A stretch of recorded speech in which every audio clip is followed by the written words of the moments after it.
Haleluya, haleluya, haleluya. Salam saudaraku, Ratapan 3 ayat 22 sampai 23. Sebab kebaikan Bapa Yahweh itu tidak pernah berhenti. Rahmat Bapa Yahweh itu tidak pernah berkesudahan, selalu baru setiap pagi. Begitu besar kasih setia Bapa Yahweh, saudaraku, di dalam kehidupan kita, sehingga kita bisa kembali bangun pagi pada pagi hari ini. Renungan KPI Mayim Kaim pada hari Senin tanggal 26 Juli 2020 atau pada tanggal 17 Af 5781 yang merupakan kelanjutan dan pembacaan renungan Torah kita dari kitab Devarim atau kitab Ulangan 4 ayat 10 sampai 14 yang berkata demikian, saudaraku. Pada waktu engkau berdiri di hadapan Yahweh Elohimmu di Horeb, waktu Yahweh berfirman kepadamu, kumpulkanlah umat itu bagiku, dan aku akan membuat mereka mendengar perkataanku, supaya mereka dapat belajar untuk takut kepadaku selama mereka hidup di muka bumi, dan supaya mereka mengajarkannya kepada anak-anak mereka. Dan kamu mendekat dan berdiri di kaki gunung itu, sementara gunung itu terbakar api sampai ke pusat langit, kegelapan, awan, dan kekelaman. Dan Elohim Yahweh berfirman kepadamu dari tengah-tengah api itu, sedangkan kamu mendengar suara perkataan, tetapi kamu tidak melihat suatu bentuk, hanya suara. Dan dia menyatakan perjanjiannya kepadamu yang telah dia perintahkan kepadamu, supaya kamu melakukannya, yaitu ke-10 perintah.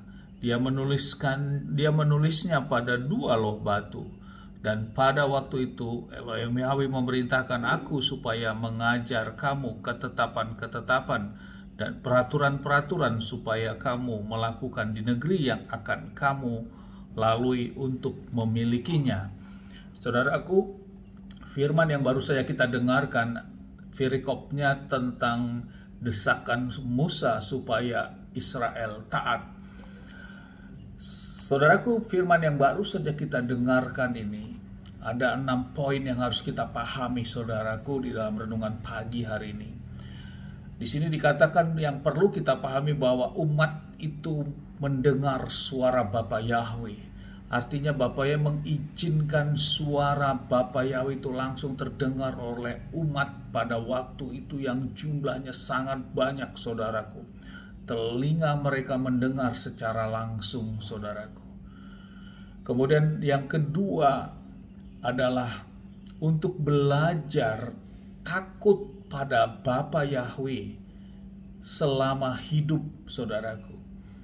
Dan ini tentu kita sebagai Israel rohani yang saat ini hidup, saudaraku, kita juga melekat sama seperti halnya apa yang dilakukan oleh bangsa Israel saat itu yang didengarkan langsung melalui suara Bapa Yahweh, saudaraku.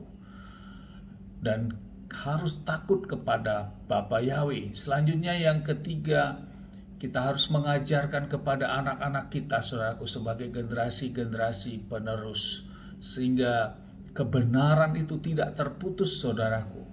Sehingga hal inilah kita harus mengajak generasi kita, anak-anak kita, untuk bersama-sama kita, untuk dengar-dengar firman juga, untuk mengerti siapa Elohim kita, siapa juru selamat kita, dan bagaimana kita melakukan kehidupan ini sesuai dengan perintah dan ketetapannya.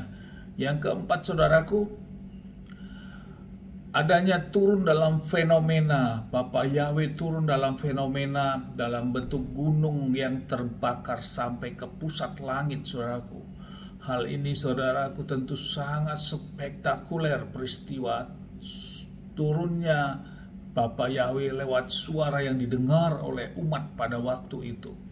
Jadi gunung itu sesungguhnya terbakar, saudaraku, sampai membumbung tinggi sampai ke pusat langit.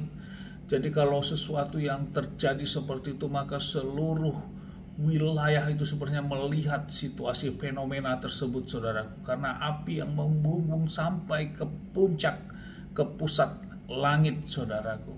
Demikian juga adanya kegelapan, adanya awan, adanya kekelaman. Dan lewat suara Yahweh berfirman dengan fenomena seperti itu, saudaraku. Jadi itulah kebesaran dan keagungan Bapa Yahweh, saudaraku, sang pemilik dunia kehidupan ini, sang pencipta segala sesuatu, saudaraku. Yang kelima, Yahweh memberikan perjanjiannya yang diperintahkannya kepada seluruh umat, dan perjanjiannya ini yaitu dalam bentuk 10 perintah Elohim yang ditulis di dalam 2 loh batu, saudaraku. Ini adalah bentuknya, sifatnya adalah perjanjian yang diperintahkan. Jadi yang ada sesuatu yang mengikat, ada sesuatu janji, saudaraku, dalam 10 perintah Elohim ini.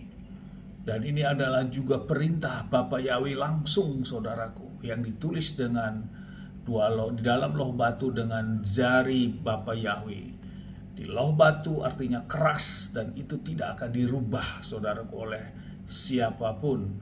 Dan itulah yang harus dilakukan sebagai perintah dan perjanjiannya, saudaraku. Selanjutnya adanya ketetapan-ketetapan yang Bapa Yahweh berikan, dan itu lewat Musa, yaitu ketetapan dan peraturan-peraturan yang Bapa Yahweh perintahkan. Jadi yang menjadi renungan bagi kita, peristiwa ini adalah peristiwa oleh bapak-bapak leluhur iman kita, saudaraku. Dan kita harus tangkap, inilah perintah Bapa Yahweh untuk selama-lamanya yang harus kita kerjakan.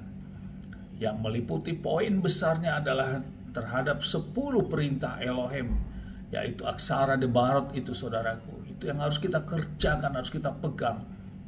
Kita tidak usah tawar-tawar lagi dengan hal itu, saudaraku. Demikian juga adanya aturan dan ketetapan-ketetapan. Sehingga di dalam Matius 5 ayat 17-18, Yeshua juga melakukan itu, saudaraku. Dan dia katakan dia tidak membatalkan terhadap hukum-hukum itu, namun Yeshua menggenapinya. Ini yang menjadi renungan bagi kita pada pagi hari ini. Untuk kita mendapatkan keselamatan itu, kita harus mengerjakan, karena memang keselamatan itu harus dikerjakan, saudaraku. Filipi 2 ayat 12b. Karena keselamatan harus dikerjakan, harus ada aksi yang kita kerjakan, kita lakukan. Kita bukan berarti harus diam saja. Termasuk terhadap 10 perintah Elohim menjadi hal yang utama, dan juga ketetapan dan perintah-perintah lainnya. Amin. Sukses besar buat kita. Maju terus dalam iman, dan kita tetap berjuang, saudaraku, untuk menjalani kehidupan ini sesuai dengan koridornya, rule-nya Bapa Yahweh yang sudah ditetapkan. Dari tempat ini kita berdoa, Bapa Yahweh memberkati dan melindungi kita semua dimanapun kita berada. Bapa Yahweh menyinari wajahnya kepada kita dan memberikan kita kasih karunia. Bapa Yahweh menghadapkan wajahnya kepada kita, memberikan kita damai sejahtera. Apa yang kita kerjakan, apa yang kita lakukan sepanjang hari, semuanya menjadi berhasil. Dan kita orang-orang yang percaya kepada Bapa Yahweh, mau melakukan perintah dan ketetapannya, kita tidak dipermalukan dan hidup kita diberkati. Itulah janji firman Bapa Yahweh. Amin, haleluya, shalom saudaraku.